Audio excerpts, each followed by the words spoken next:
Welcome to Gene and Mike do the New York Times crossword. Hi, I'm Gene. And I'm Mike. And today we're doing the crossword for Saturday, November 30th, 2024. So, on a day that is just 2 days after the antepenultimate day of November, did you do the crossword? I didn't quite follow that, but yeah, I did do the crossword. Well, as you will recall, we have the ultimate day, the last day, and then the day before is the penultimate day. Yes. And the day before that is the antepenultimate day. Yes. So this is 2 days after the antepenultimate day. That would be today. Oh, I see. And I'm exhausted just thinking about that. Okay, well, let's think about the crossword. Oh, good idea. What a great crossword, I thought. Yes. Don't want to bias you in any way. No, I thought it was a great one too, although I solved it in not my favorite way, which is just, sussing out letters, just trying to suss out the words by putting this letter in or putting that letter in, because I didn't really know what the word was, like 42 across, Japanese game using pentagonal pieces was shogi, and I put in all kinds of different letters there. And the same thing for 37, cross cart for the Budweiser Clydesdales. Dray. Was a dray. Yes. I had no idea, so I was putting in various letters there to see if anything would stick. So you had something, you had the puzzle filled out. You must have. And you had something. Well, no, not all. Really? Not totally. But, I'd put in a letter and then I'd look at the down and think, well, does that look right? And so, and like the first one across, handle of a knife. I know what you put in first. I am going to guess hilt. No. Oh. That was second. Oh, okay. Then, What do you have for first? I think I put like HASP, H-A-S-P. Hasp. But then I thought, no, that's not worth it. Isn't that some So sort of then- a tool? Well, yeah, I don't think it's actually a handle of a knife, but I tried it. And then I put in hilt. Okay. And I put in HAFT. And so yeah, I was just like, I don't know, not my favorite way to solve it. I like to kind of think, oh, yes, this is a logical answer. This one will work. But there I was just like, well, I don't know how that's exactly spelled, so let's try this. And let's try that. And, like 15 down, that was another one. Hard to navigate. Mazy. Yes. Mazy. I found that amazing. And, but anyway, there were just some words there that I'm like, well, I'm not sure.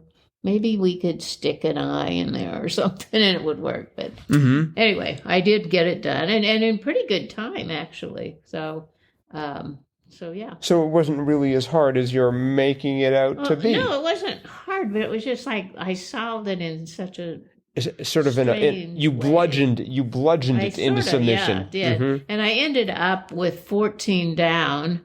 What was it? Holiday honoring Lakshmi, the Hindu goddess of fortune. And I had D and I, and then not quite sure, and then an A-L-I. So again, I just, started throwing letters in there, and finally when I got to W, it solved. Well, yeah, so 19 across was nature always blanks the colors of the spirit. Right. So I thought, well, it could be bears, it could be tears, but it turned out to be wares. I think wares sounds better. And Ralph Waldo Emerson, the author of that quote, would probably always go for the best possible answer. He was an amazing writer. Yes. I've read many things that he has written. Yeah. Yeah, I always appreciate his writing. When I had a few letters of 14 down, and I thought Denali, but then I thought, isn't that a mountain in Alaska? Is it? I'm sure, spelled with an E. Right, Denali. Exactly. Yeah, Denali. But I tried N because I thought nature always nears the colors of the spirit. I was just trying everything. But That was in an earlier draft by Ralph Waldo Emerson. No, I can't imagine. He rejected it immediately. He didn't even show it to his editor. I thought there were some great clues everywhere. I mean, we had one across the handle of a knife, which is a haft. I'm still wondering about that. And then one down, at home distraction. Hey, batter, batter. Yeah. That was funny. That was brilliant. It took a while for me to get it, but boy, when I got it, I thought, oh, that's a great clue. And then I love that right next to that, two down, like the crowd after a buzzer beater, say, a roar. Mm-hmm. And I realized the buzzer beater would probably be basketball, right? It certainly wouldn't be baseball. But I did like the idea that a crowd, a roar, was right next to a crowd yelling, hey, batter, batter. Uh-huh. I thought a buzzer beater was just a very exciting ending to a game. I wasn't quite sure. I thought it was like, they go up for the shot and there's the buzzer, but the ball's already in flight. Uh-huh. Maybe. You're the athletic expert here, no, so I'm not. You're as close to an athletic expert as we've got right here. So, quarrels, 3 down was feuds. That took me a ridiculous amount of time to figure out. I was like, it has to be spats, because that was the only word I could think of at the time. I put hasp in there because, I thought it was spats too. And then when I put hilt, I was like, okay, what's a quarrel that begins with an L? Yeah, and I had louds. I thought, that doesn't really sound like a quarrel. No. They might be loud during a quarrel, But I had 16 across right away. Boast in a 1987 Michael Jackson hit, I'm Bad. I remember that song. I had that. And then wanted to take it out several times, but because it's just like I couldn't get anything to work with it. But then, and especially since Denali is spelled with an E, again, I still need to find out where Denali is. It's in Alaska. It is in Alaska. Yeah. It is a mountain in Alaska. It used to be called Mount McKinley. Oh, okay, all right. And they renamed it. I think during the Obama administration, they renamed it to Mount Denali to denote the natives that lived there, rather than some president that had nothing to do with the mountains. Okay.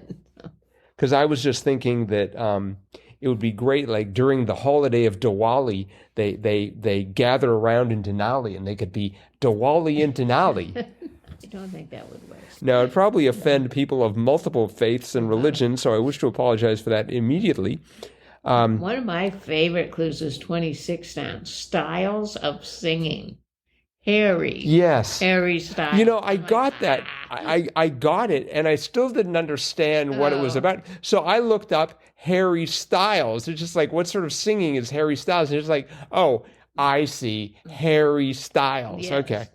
Mm-hmm. I thought it was, we did have, let's see here. It was 18 across, export from Jamaica, ska. So we had that style of singing in the grid. Uh-huh. So I figured Harry must just be another kind of... Yeah, but they don't really call it singing styles. They call it musical genres, but I've never heard singing style. So I'm like, what's a singing style? But anyway, it was Harry. Mm-hmm. Harry Styles. Well, yodeling could have been a style of singing, right? When you yodel when you sing. Mm-hmm. I don't know a lot of people who do yodel when they sing, but...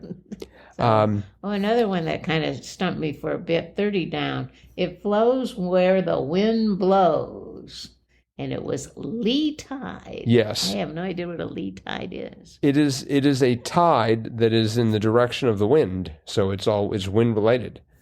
Got it. To be specific... A lee tide is a tidal current that flows in the same direction as the wind is blowing. It's also known as a leeward tide. Now, this is an AI overview from Google, and AI tends to make mistakes. So a lee tide could be anything at this point. That sounds pretty on track, though. Well, dictionary.com says a tidal current running in the direction toward which the wind is blowing. So I think dictionary.com sounds pretty safe. Mm-hmm. Yeah, I like that one. I also liked right next to it, 33 down, like an important decision, weighty. I just like the word weighty. And 33 across, painting technique in which the artist applies new paint atop a just painted layer, wet on wet. Wet on wet. Yes. Is that referring to like artists? Yes. Okay, not just people like painting their walls. No, that's art. Artist. It is an artist indeed. So wet on wet. Are they just like in a hurry? No, but it makes, the colors mix and gives a certain look to the painting. Oh, okay. That they like. Okay. So one of my favorites was 44 across. Fateful encounter. Date with destiny. Yes. Date with destiny. You have to say that with a sort of an echo. Thrilling Right, sounding right, your sure. voice. Okay. Yes. Date with destiny. There Something you like go. that. Okay. Mm-hmm. 34 down was reason one might get extended time on the PSAT. And I'm like, I don't know, the power went out, but it was ADHD. Right. So that made sense. Mm-hmm. Oh, and then 47 across, where cold cases are frequently opened. So I was thinking FBI, I was thinking, the coroners or something, but it was delicatessens. Right. I was thinking like tailgaters. Oh. But no, delicatessens. So that was a good one too. That's Yeah. a really long word. Yes. Mm-hmm. Yeah, well, I was suckered right into it with cold cases. I immediately started thinking about police procedurals and couldn't not think about it until I got enough letters, and I'm like, that looks like delicatessen. Yeah. Oh, another good one was 11 down. End result of a starter, homemade bread. Yes. Boy, I had a lot of trouble with that. Yeah. 39. For me, it was kind of taking shape through the crosses, and I'm like, that looks kind of like homemade bread. Mm-hmm. And that's when I was having my encounter with Dre there at 37, putting in various letters. So then I thought, well, if I put in an R, it would be homemade bread. So that's what I put in, and it worked. Mm-hmm. Let's see. So we had Dre for 37 across, then we also had 17 across. Airport transports, perhaps. Trams. Right. Somehow I think of them as being related.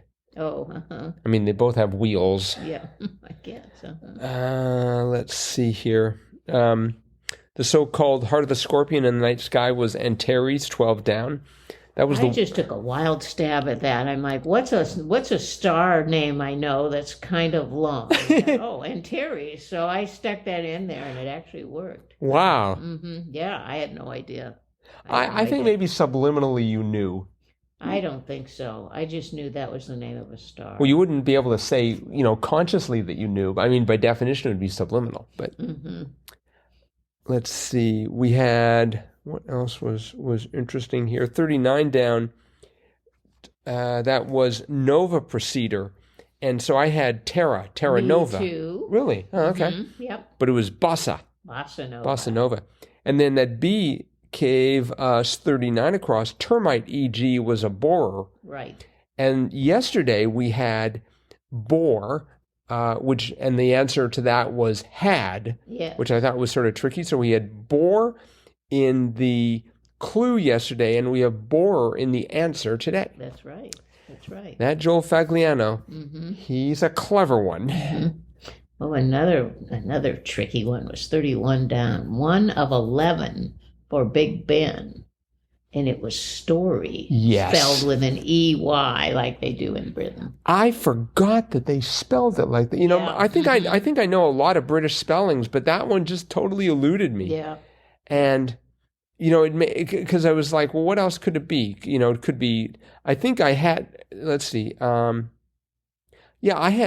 wanted it to be chimes. But of course, it says 1 of 11. Right. So that would just be chime. And it does chime 12 times occasionally, like on noon and midnight. So it has more than 11 chimes. Well, maybe I was thinking perhaps each chime was a different bell, and maybe they reused one of them. Maybe. Were you about to sing the Big Ben? I was. How many different notes? There's 4 notes. I don't know if there's 11 different notes in there. Well, the way I was singing it, there were probably like 15 to 20. Oh, anyway. Let's see, 14 across. Haughty, self-important question. Do you know who I am? Yeah. I love that as a question. No idea. Oh, and the one above it, say, ... And the answer was, here's a thought. I love how they go from a 3-letter clue to a gigantic answer. Yes. 13 letters. Mm-hmm. Let's see. I think, 24 down was sort of interesting. Prefix from the Greek for alone, mono. Yep. That makes sense. Yep. It means, I think of it as just always meaning one. 5 down was attacked as a castle. All I could think of was besieged, which did not. Besieged. Yeah, when you besieged a castle. Oh, okay. Laid siege too, but siege or yeah. Yeah, but it's also besieged. Oh. You can besiege a castle, but Okay. I do it frequently, but it turned out to be stormed. That's right. And then the one next to it, hang on a second. Oh, wait. Mm-hmm. So this was a really good crossword. I think we've got most of the clues, but every single clue was interesting. Yes. This is rated in xwordinfo.com as having a Saturday freshness of, 85%. Wow. It felt pretty fresh to me. Mm-hmm. Yeah. Yeah. All right. Well, that's well it. done. Yeah. That was written Yes, by indeed. Oliver Goodrich and Juan Garavito. Yes. Well done, Oliver and Juan. Right. And speaking of well done, it is Saturday and we're almost done, except because it's Saturday, it's time for JAMCOTWA, the Gene and Mike Crossword of the Week Award, where we go back through the crosswords of the week, looking for what we deem to be the very best. And this week we picked Sunday. We picked Sunday. And the reason we picked Sunday was it had just an absolutely amazing theme. It was called Shape Up or Ship Out. And the theme had, the puzzle had a variety of circled letters, and some of them ran horizontally and some ran vertically. And if you answered the puzzle correctly, the ones that ran vertically were names of shapes, and the ones that ran horizontally were names of ships. So we had, for example, 8 down was Cain raised him, and the answer was Enoch, and the first 4 letters were circled, and they were actually the end of the answer to 25 across, citrusy breakfast treat, which was lemon scone, but there were only enough squares to fill out lemon, S, and then C, which was circled. The O above it was circled, the N above it was circled, and the E above that was circled. And so the circled letters spelled going upward, cone, which is a shape. And then you had lemon scone. And you had lemon scone, yes, for the answer to the citrusy breakfast treat. Likewise, we had like 64 across, which was a nickname, and the answer there was a Dubliner, which made no sense except Liner of Dubliner were circled, and that, of course, spells liner, which is a ship, and it said a ship out, so you have to take that out, and so the answer was Dub, actually, which is a nickname. Right. So you would take out the ship, if it was an across. If it was an across. Answer. So it's ship out. And you would have to read up the vertical ones to get the shape. Yes. Shapes. And there was cone, and there was star, and there was oval. And then for like ships, there was barge, and there was arc, and there was, liner and sub. So just very, very clever. Yes. I don't think I've ever seen a theme quite like that. Mm-hmm. Well, we've been seeing a lot of great themes this week. I mean, I'm still in awe of the Substack and the Smokestack. That was brilliant. Yep. Mm-hmm. Mm-hmm. The New York Times has just been firing on all cylinders as far as crossword quality is concerned this week. This week was it was. I mean, they're usually hard good to choose. I mean, even today's crossword was fabulous. The ones, were great too. So, well done. And well done by who did this crossword? Alex Eaton Salners. Oh, yes. Mm-hmm. All right. So, Alex, if you feel so inclined, drop us a line, crosswordpodcast at iCloud.com, and we will have your JAMCOTWA certificate signed, sealed, and possibly framed as well as some lovely Northeast Wisconsin swag that we would be delighted to send you. And a t-shirt. And a t-shirt. So send yourself. Send us your t-shirt size. All right. Well, that is it for today. Thanks, everyone, for listening. Remember, you can get a hold of us, crosswordpodcast at iCloud.com, or click on the Send Fan Mail link. And we will be back again with our in-depth, cutting-edge analysis of tomorrow's crossword tomorrow. Bye-bye.